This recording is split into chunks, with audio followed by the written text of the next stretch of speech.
second place. It's time to Tago!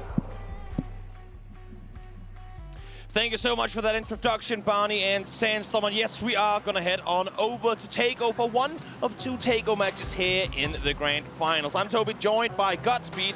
And oh, Godspeed, are we in for a great one here. The players too, considering that I'm not seeing any flames coming out of that plane.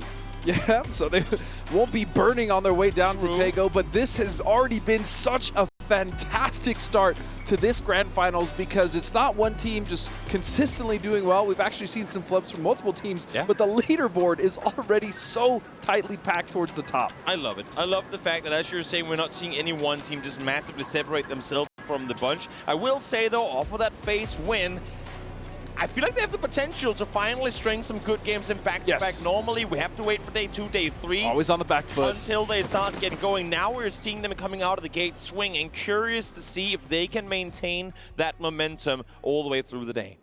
So here we go. As the desk was saying, Tiamba has in fact taken Palace away from TSM, so this is a very good central looting spot. It also gives them multiple opportunities to rotate, whether the circle is in any direction, north, south, east, or west, and so they have a good foothold here, and let's see what they can actually do with it. Well, let's see indeed. Tiamba will get all of Palace to themselves as CC gets looted on up. Talked about him yesterday, a phenomenal support player, and has been playing a great game here as well. 16 points coming off of 3 games, of course, not what they would have wanted, especially in the last one. I feel like there was a world in which he could have claimed a few extra points, but FaZe simply just in too good a position for them to really turn that one around. Yeah, and as we just saw Sonics there, obviously the last game did not go as they had planned. Delwyn with an immaculate 3-piece, as James was saying, and you just have to hope in a situation like that, when something like that happens, you just have to reset. Like, all right, boys, it happens. It does. Just have to, it does. It's again, just go into the next game and refocus. Just gotta go next, as they say. And I think honestly, I mean, it's one of those things in PUBG where you're playing every single game. You don't get to play a best of 3 and then go back and wait until the next day. You're playing half your entire Grand Finals on this one day today. And being able to mentally prepare for those bad games, I think is, or being ready for bad games to come, because no one is going to play a flawless set of 12 games. It just you will have tough games. It's the teams that are able to, yeah, I mean, really reset the mental coming into the next one that, in my opinion, usually also ends up coming out victorious. And as we also just saw with now the Expendables, but Daytrade had an amazing group stages. They really pulled it together. They've been more consistent than we've seen in the past.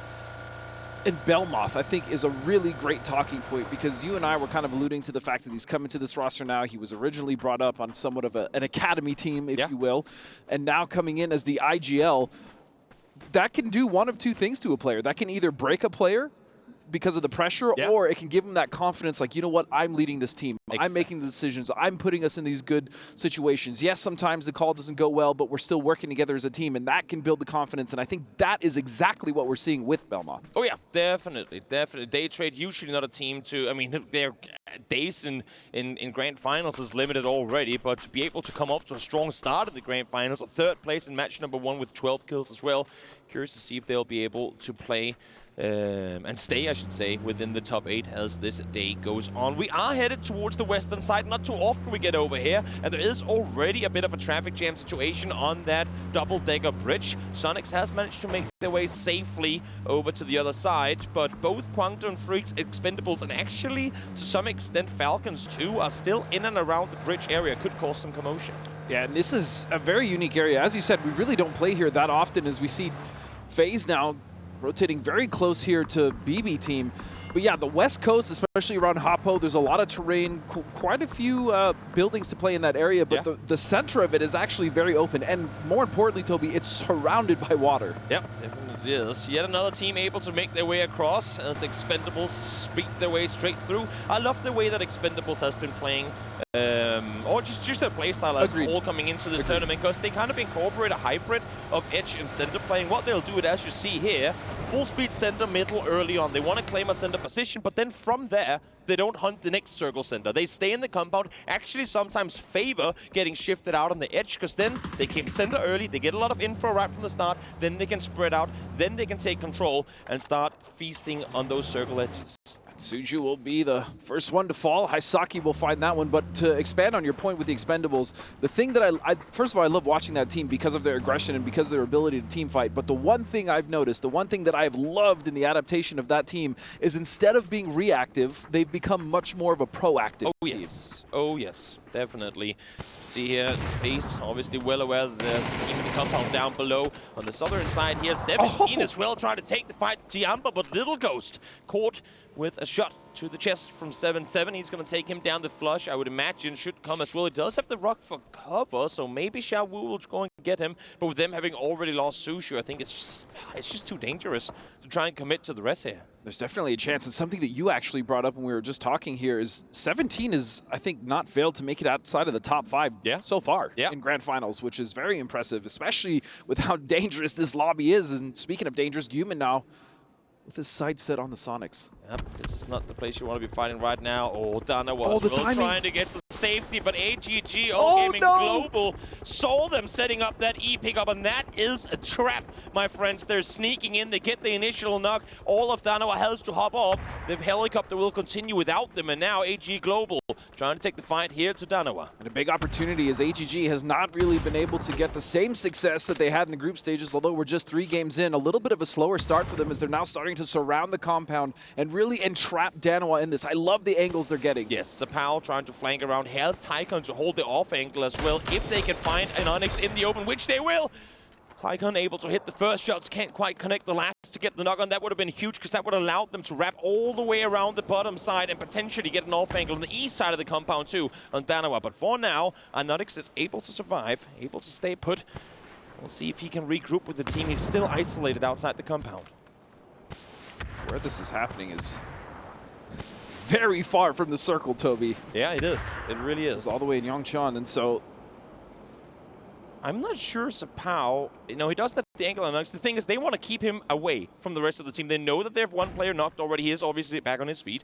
So what I should say is they know it's a 3v1. If they can isolate on Onyx, if they can take that 2v1 with Sapao, Tycon, then continue the wraparound, they would be golden. Issue is Sir T is currently in what could end up becoming a 1v3 against the remaining Danawa players. So right now, Onyx is actually buying time for his team to try and wrap rest around. It's a ring around the Rosie with Sapao and Tycon running runway and the entirety almost of Danawa wrapping the other. But they're realizing we're not getting the angles we want. Sir T didn't take the bait, and now they're wrapping back the other way. And as you said, a lot of this falls onto Onyx. If he can find that opening, he gives them a chance to not only win this fight clean, but also rotate in. Because if you notice, the north side of the circle is completely open, and so Danawa could easily rotate into that, but they need to get rid of AG first. Fortunately, this is still first circle, so if they want to fight in the blue, it's not going to be the end of the world, but you got to imagine that they want to kind of get out of the situation, get in the game quick, and fortunately some cover will be found, but Hikari will fall. Look at how wide Tycon went on that rotation. He had to go all the way to the compound in Yongchun to get a proper off angle. He gets Hikari down, and this should be the go sign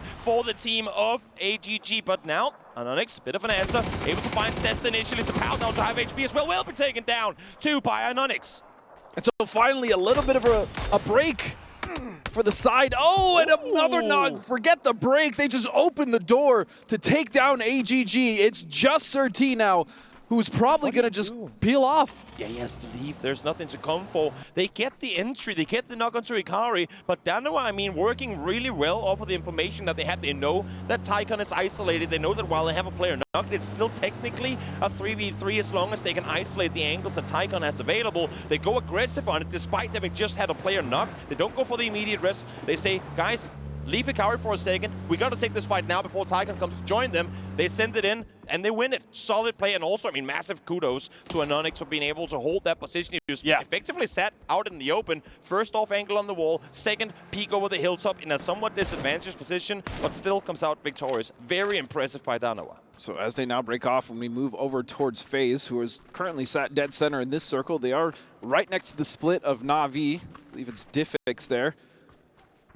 as well as Hakatori. And so the one thing we really didn't talk about, we kind of mentioned it, alluded to it in the beginning of this, Toby, is the circle in this first shift. There's a chance this actually pulls a little bit north, and that's going to cut all the rotations from the south straight out of any viable paths. Yeah, it's not going to be easy. Now, TSM making their wrap up as well. As we see here, the knock from earlier, Strimsy caught mid-rotation, and that's once again Onyx I mean, they got dismantled by Expendables in the previous game. This time around, it's going to be Freaks to find the first. So Falcons as well starting to make a little bit of rotation of their own. The circle will shift, and sure enough, it goes to the north, leaving a little bit of room there just around Palace for Sir T, but Tiamba has to be very happy with this, as well as Cerberus. The problem, though, with Cerberus is they're going to have to hold that at multiple angles. That is not a very easy compound to hold, Look at the even west with side 4. of the swamp. Look at the west side of the swamp right now, how all these teams are wrapping up, funneling effectively towards where FaZe is currently set. We coined the graveyard yesterday on Rondo. We might end up with a similar situation here, because it looks to me like all these teams are going for the exact same small, it ain't even a compound, it's a greenhouse in the middle of the open fields west of Fishing Camp. Oh, and a flip from Roth. Will he recover? Nope, kind of. Oh, just into the arms of BB Team and a doozy. So unfortunate for Roth. Yeah, that was just, he was waiting to go down effectively. Once you get out of that car, the entire firing squad is there ready and waiting. And good timing for them too, because they have Cerberus on the other side, but I guess Flood made it easy for them to get those kills as the helicopter car now is about to take off. I feel for Roth as well. He was talking to me yesterday. He's like, man, a lot of my deaths have been in vehicles or outside of vehicles, and it seems that has continued quite a bit. Hakatori now taking shots at Unique, and he will find those easy as you like. Solid double headshot come through. We'll see if Valentine has any response to one of their teammates gone down. No, not going to happen. Hakatori able to get the flush onto Unique very early on. We'll have a tire pop, so his rotation is going to be a bit slower, but Na'Vi already inside the circle. They've managed to successfully split Valentine with Latai up towards the top, and now as you can see here, Kiss and Megalos isolated on the southern side. And meanwhile, during all of that chaos, we actually saw the Expendables. I'm surprised we just saw the Expendables go to the coast, because with that north side cut off, that coast is actually very playable, and it's a great position, especially once the circle starts to shift even more. We saw it before, as we said, Valentine split. They have to try and regroup, but they're running straight through TSM's hold. Good thing for them is TSM ain't really connecting the shots here. There's, of course, a bit of a distance to them. So, fortunate for Valentine, they're able to get to safety, and the other side scot-free. I think safety is a relative term. As they survived the initial rotation. As they'll be okay here for now. But yeah, you're right. The initial rotation, they could have lost a lot more than just Unique. Oh yeah, definitely could. Megalos, again, I mean, this is what I was talking about before. A couple of shacks is all you really have to work with. A little help, I guess, in the crates out in the field there to grant him a bit extra cover. Now let's see though, a Sonic slow roll up in the compound here. Maybe not expecting Na'Vi to be inside. Na'Vi actually might get surprised by this as well, rolling in silent, never mind. They're split 2-2 as well. Na'Vi might not want to take this fight at all. Of course, they are hearing the vehicles. We're already seeing Ferris and Akaha. Hakatori ain't quite there yet, but they will hear Ferris leave. And honestly, I mean, smart read on Sonics coming in this slow. Obviously tells me that they didn't know there was a team here scout to see if there's any reaction in the windows. But nice read for them to go for this specific compound, expecting that maybe if there is somebody, it's 2-2 split, and we can contest it. They did. It worked out. Wait, Hakatori is actually still... Hakatori's staying. Maybe it only have one car. Hakatori did have a tire he earlier. just had a vehicle. He drove it back towards the buildings. He did have a tire earlier. You know, it might be that Hakatori is opting to stay here, not in a favorite building in the compound that either Sonics will never check it, or he'll take one down and get some info for his team. You can see him running around here in the open, trying to scout towards the north, it seems like currently. But shots are being fired, so he should definitely get out of here, especially now that Sonics know where he is. Circle swings in his direction, and now with that shift coming through, he's going to leave. Well, he's going to leave, but the rest of Na'Vi is actually going to want to go to the position that he has, because he's got the foothold into the circle. And so all of a sudden, this could actually be very bad news for Na'Vi, as Sonic's now starting to close in on his position. Does he not know that all of Sonic's rocked up on this building? Oh, this could be a disaster. He is not looking in this direction at all. You can see all of Sonic's well aware that Hakatori is still here, obviously with the shots fired before, the vehicle moving as well. Kickstart is sat here waiting. No reason to take individual fights here. When you're 3 guys in a compound, you can set up a 3v1. But honestly, if I'm Sonics here, clear out this rat before the rest of the team comes back. Yeah, the problem is they may not know that it's just one person. True. And so they're playing this very cautious, as you can see. I mean, even just the way they rolled up, as you said, you can scout a compound as much as you want, but we can't see the other side of it. You really don't have all the information that you need. While we also look here at Danawa and Petrichor now, and this is happening all the way on the east side of the circle. Unfortunate situation really for Petrichor in all of this, because Danawa were on the northern side. When the circle Circle swung south, they upped it to rep all the way east around into the blue. Now they're backfilling. Petrichor thought they were alone. They were setting up for an E-pick-up escape, but not to be. Danawa kind of mid-rotation catches Petrichor off guard. Two of them forced to leave, the remaining two now in vehicles trying to get out of here as well. And meanwhile, Tiamba just with such a strong position as they took this fishy camp all pretty much from the start of the game. Yeah. And they have all that coast to work with. The only team they really do have to worry about will be the Expendables, as now Cerberus and BB team cross paths. A big fight for the eastern corner of this circle. Falcons and Cars could potentially look to pull up. Petrichor could look to do the same. We'll see who comes out victorious. Here's Adusi. It's the first one to fall. Dogmai's well-placed blue zone nade. It's going to get him down, but we stall for a little while longer. It's yet another nade. Comes lopped on through. Yet another one down for BB team. And Himas with that P90, an absolute raid boss now coming in to finish the job. They do have a knock currently on BB team, so Bestelok will be down. The other three members still inside. That's going to be a flush and a finish. And Himas, of course he gets it. P90 wins all day, every day. Adusi now on his own, has to try and do something. Finds Sagi caught in the middle of the open, does go for the flush, just secures some extra points. He will get one down, will get Zololsi knocked as well, but I believe the rest should come through. No one seems to be looking to try and clean up this fight on the southeast side. And a clean recovery there from Cerberus as they only lose one member. More importantly, take control of that compound for the time being, but it's still on the edge, and so they will be able to hold this, but not if Daytrade actually comes in. They're rotating into that position right now. Yep. In the meantime, Danawa cannot make up their mind on where they should go on these rotations. First, they start in the north, they wrap south, see Petrichor. Now they go back north again to try and make a rotation. Keep in mind, Sir T survived the initial engagement with Danawa earlier, so maybe there's a world in which he gets a little bit of revenge onto this Korean current world champion team. Circle swings south, Petrichor and TSM sat dead center, but it might fool you a bit because there's not a whole lot to play there. They're in the open, they're in dips. If there's a mortar or two on any of these compound teams around, that could be both Petrichor and TSM down in seconds. So now with Cerberus given a little bit of time to recover, Himas, though, as I say that, will go down. And so this is a 4-on-2, Daytrade making the push in. They've been so consistent today. The decision-making, the macro, and their team fights have been immaculate. Oh, yeah. Definitely have to see if Cerberus can stand strong. Just two players left alive against this aggressive Thai team. All teams are on this side. Nice swing on the side, finds the first. Dogmai able to get Belmont in return. Will get the flash on Minotaur, but it's not going to be enough. Daytrade comes out victorious at the loss of a player, sure, but they will take that every day of the week. Valentine, in the meantime, pulling up on FaZe Clan here. Able to get the first two. Solid performance from them. Does take casualties in return, though.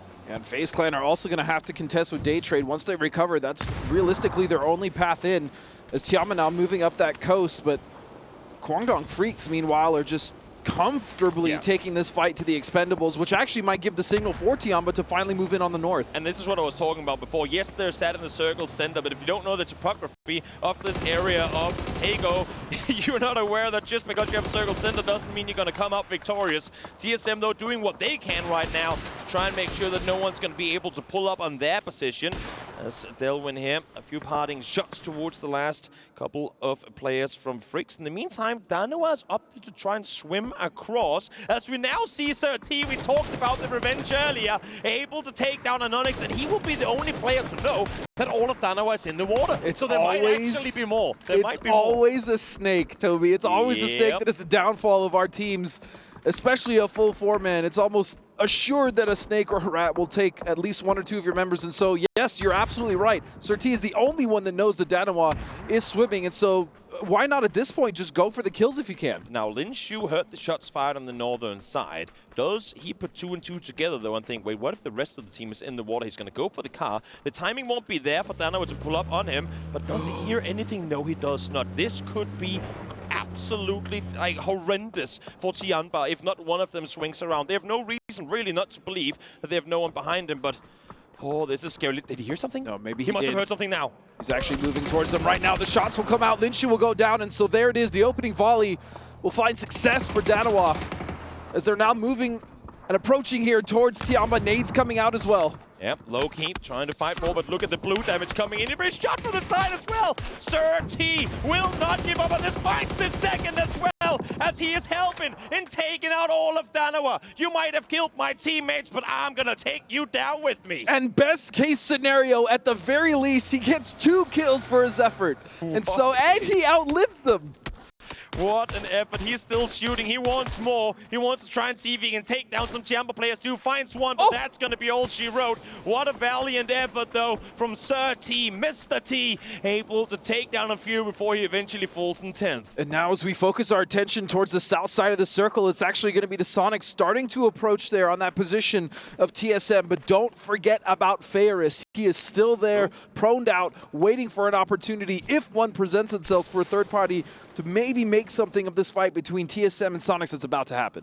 3 solos left alive. Na'Vi, Valentine, 17, all clinging on the hopes of single players.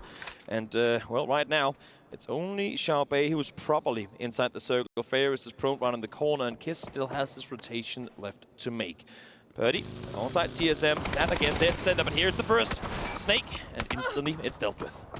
So Tiamba will actually have a nice little spot to play here, mainly because of all those crates that does drop. So that's going to be much needed cover and an otherwise very open circle here, Toby. Definitely. Freaks now, and their rotation as well. They have Human down towards the south, and I think that's where they're going to opt to fortify. It's not prime real estate, of course, but in an open ending like this, you can't really be too picky with what you're being given. A rock, even just your vehicle, is more cover than most teams have available here. KDF, meanwhile, have been just bullies on the west side of this. Only 2 kills, but the amount of damage they've done, the amount of rotations that they've been to cut off has been fairly significant here, as Petrichor, as you said, currently sat in the middle, will have to contest with KDF, who I think have the better angles. Solved there for a second. Cerberus does have a Panzerfaust in hand, so if a stacked vehicle comes driving past, we saw yesterday what Deal could do with one. Maybe he'll get himself a couple of kills with one, as well as TSM now up in to make a rotation. Again, it ain't far, just a bit of a reposition, give up the high ground. They saw, or heard at least, Sonics come in. They know Petrichor is nearby. Get out of that nade range, spread out a little bit more. No mortar shots have come in so far. Should probably indicate that no mortar shots are going to come in. So might as well just try and stay out of nade range, get those vehicles a bit separated, and play it smart from where you are. And at this point, a lot of the teams are lucky that mortars aren't coming out because of how open this really is. And you want to talk about Panzerfaust, Delwood, Deal, Blood. I mean, we have seen them come into play in quite massive implications so far this event. But again, for the teams, fortunately, there really don't seem to be any in play. No, not really. The highest of high grounds is above, I guess, the highest of high grounds in all of Denmark, really, as as Clory sits on the hillside trying to overlook the rest of the circle. You can see he has a bit of an angle down towards Luke, but that's really about it. Not really a whole lot more to come for. They know that Tianba is over towards the east, but no angles open on them either. Everyone now, of course, waiting for this next circle to pop to see if they're able to stick where they are or if they're forced to leave. I'm genuinely worried here for TSM because we've seen so much in the past how one snake has ruined their game, and now they have to contend with not only Kiss, but you also see Ferris still on that south side, who will need to move in. Fortunately, I do believe that Sonics will be able to maybe spot him out as they also make their approach, but TSM really need to make sure they're watching their south and watching their back. Definitely. I mean, the stars could align and Ferris takes out Kiss, but we'll have to wait and see if that's going to be the case or not. Sonics, alongside Freaks, the only 2 teams to really have to make a move here. The remaining 2 Chamber players also a bit of a push on forward will be forced on them, but we'll see how they opt to make their push too. I think like the big ones though, Freaks, Sonics, where do they go and how does that impact the rest of the game? Well, it looks like Freaks are actually rotating right into the Sonics here as they're starting to take shots at Bean. He needs to be careful as Guman will go down. Kick will find that knock, and here we go. Shots being traded back and forth, but Sonics still with the advantage. Solid damage coming through from Bean, trying to set up somewhat of a zone for the team to kind of rally around. I'm not seeing Petrichor do too much trying to engage, but as you saw on the minimap there in the bottom right-hand corner, as soon as they peek towards Freaks, they're getting shot at by Expendables from the north. So Expendables currently actually helping out the Freaks in their rotation in. Petrichor just have to keep their heads down as this fight is happening just to their southwest. And so Sonics in a decent bowl here. They have vehicles, but this is not in, so they're going to have to make a move at some point pretty soon here. And they do know about TSM's position, which causes all sorts of different problems than the ones they're already facing with KDF. If you leave here, I mean, if you leave Freaks to push in behind you when you're Sonics, I feel like you're just, delaying the inevitable. You're just going to set yourself into pretty clear third-party situation where you're not the team with the advantage. If Sonics don't take the fight to Freaks with the space that they had available before, I think they might be in trouble. They're using a lot of util towards the deployable shield. Little do they know, that's where TSM used to be. So now, in the dip that TSM had before, you see them jumping around trying to make sure they're safe. As now Tiampa, as we said before, forced to make their move, and they'll come with casualties. And this is really just delaying the inevitable between Sonics and KDF, just slowly inching towards each other, getting in that circle. They're going to run out of room very soon, and so it looks like Tiggleton will finally spot Ferris, one of the solos, but he stays alive. I'm still concerned, though, because look at where Sonics are now positioned. They have the dip that TSM played before, and TSM should be able to go back and try and take the fight to them once more, should they want to, whenever Freaks opt to peek on over. But as you said, the Expendables just taking shot after shot, hurting these teams closer together as Salute will find a nade onto Kickstart, and I'm not sure, they should actually be able to get him up, but with the onslaught of utility, Tig might think twice of going for that. I mean, Freaks has to push forward. They have been up on the northern side. He knows he's holding off the entirety of Petrichor on his own. You have to try and make a play here if you're Salute and Heaven, but they simply can't breach through. Yes, you have a doable 1v2 against the Sonics, but you're also exposed to the rest of the server when you crest over that hill. And while all of this is happening, look at Purdy Curdy all the way on the east side. He's actually taken so much space as Tiggleton with a huge double. What a timing from Tig, realizing the nades were locked on over. They might back off. He peeks through the smoke and instantly able to take down two. Kick will be dealt with, but that is a very, very nice reset for Sonics as they also get the circle down towards the south. And KDF is down to just being as TSM now with the opportunity to attack. They finally see the opening here, but can they get anything off of it? That dip still hiding Sonics, giving them a little bit of a chance to survive. This is where Petrichor usually gets dangerous. They're 4 alive in the end game. They've been quiet up until this point, but if they can deal with Expendables towards the north, they can flex out and start playing really, really good. Petrichor PUBG. Chewy peeks around the corner of the smoke, finds the first one. Needs to fall back though. It's dangerous to be out there on your own. And you know Petrichor wants to get rid of the Expendables. They've been trying to flex out this entire time, trying to get kills, trying to get knocks, put some damage on the field.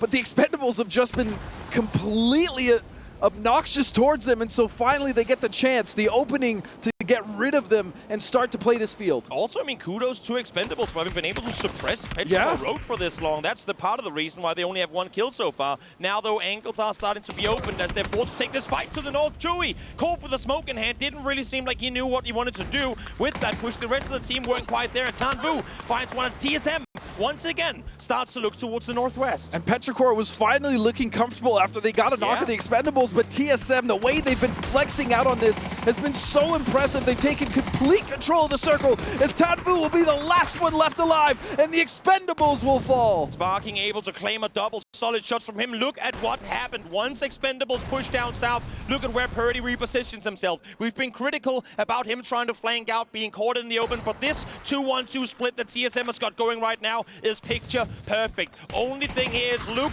you're in a 1v2 duty against Sonics. It's not going to be easy. No, it's not going to be easy, but I just love the confidence for TSM to come out, spread this way. Another 10 kills. How many games are they going to break double digits? This has been such a masterclass from them. Definitely impressive to see this American team stepping up here in the grand finals. One nade lopped on over is all that's going to be needed as Summer finds Bean as we make our way into our last 3 teams left alive. So yeah, Purdy wisely needs to make it back towards his team. The damage has been done. He's herded the teams that needed to be herded and corralled into each other very effectively, but now they get dead center once again, and so this becomes the challenge though, Toby. They have to defend against 2 duos who could attack at different times. If one knock is found, especially on Purdy, that starts to spell disaster for TSM. I was just going to say, is center actually what they want in this scenario? Would they rather be able to use the 4-man advantage, just flank one of the sides? From this position, there's practically no way that they get to be the team that third parties. They are going to be, as you say, Godspeed, attack from both sides. So they have to split effectively a 2-2, and it looks like it's going to be Alo, Purdy on one side, Sparking and Luke on the other. They have to fend off against these 2 duos trying to take them down. And the thing is, you alluded to it, it would be much wiser to try to take the fight as a 4v2, get rid of one of the duos, but the problem is, because of the way they're spread out, they can't actually reposition effectively. Exactly. Attack one team and you can be damn sure that the other team will be looking right over the hill as soon as you start shooting. They're trying to buy time though. They know that both teams have to make their way in. They know they both have to come towards them. Cliff to Petrichor, a bit of a hill still left to work with. Sonics have the same. but how much more cover is it going to bring? I think Sonics are still going to be in. Should they be prone, they would be outside of vision for Luke as long as he doesn't play the top side of that rock. But now let's see Sparking, the spearhead on this one, the up-close player. Can he get an off angle on Tick as they're currently both looking towards Luke?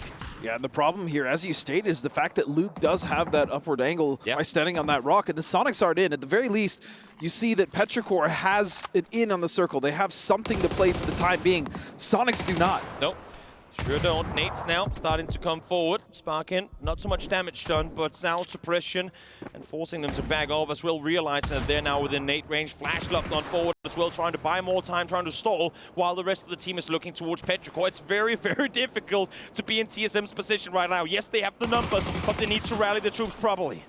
And Luke will take a significant amount of damage, which opens a little bit of the door there for Tiggleton and Hwin to maybe make a push in, but no, Sparking is there. The cover is there. Beautiful stuff from TSM. One down, H1 down to low HP. Now he's down and out, and now they know they have a 4v2 on their hands. This one has to be brought home, but look at their ammo count. They're down to low HP, down to low ammo as well. Ixlift finds Sparking. Alo, only 13 bullets, I believe, left in the gun. And if anyone is going to make it happen for Petrichor Road, Toby, it's going to be Ixlift as Luke almost gets knocked by that grenade. And so now they are shifting towards Purdy. But Purdy, if he gets a knock, I'm not sure if they realize he's back at that off angle. He needs to be so incredibly effective from there. Right now, the rest of the team is the bait, and Purdy, with the Grocer as well, is the guy to get things done. Alo prone down. They're committing to the rest. They don't want to go aggressive, while one is dedicating to try and keep their team alive.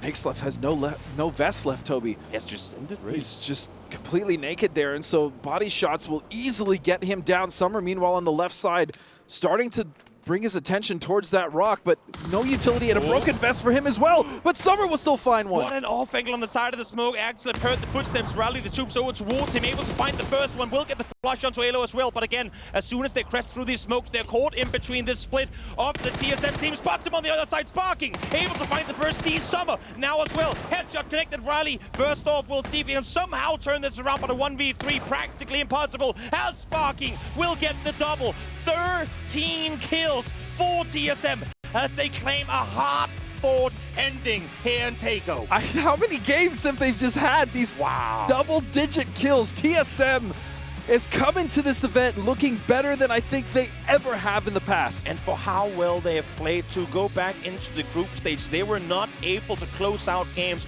On their first day, a third and 2 second places. On their second, a third and a fourth place as well. This is their first win of the tournament thus far, but what a win it was. And where to win it is the most important in the grand finals, Toby, but I also have to give credit as well to Petrichor for making that so competitive in a 4v2. Definitely. It was a masterclass of endgame situations, and again for TSM, perfect understanding of what they were up against. They were waiting for either Sonics or Petrichor to jump the gun, to act too soon, and they stalled for just long enough to separate it into 2 fights. Yeah, and that was all on the back of Luke 12 holding that rock, making sure that they could not advance, and then once he got damaged, it was Sparking who stepped up. Alo immediately shifted. The communication between these boys right now is insane. And the ability to use the opponent's smokes and util against them, right? Ixlift comes up, perfect angle. The fact that him and Summer is able to take down Alo here was incredibly well timed. But then Sparking wraps around the other way. It's a ring around the roti on the smoke. Solid fights. Now let's hop back to the desk and let them break down at the last takeout of the day. Well, America just keeps getting better and better and better here. The third team representing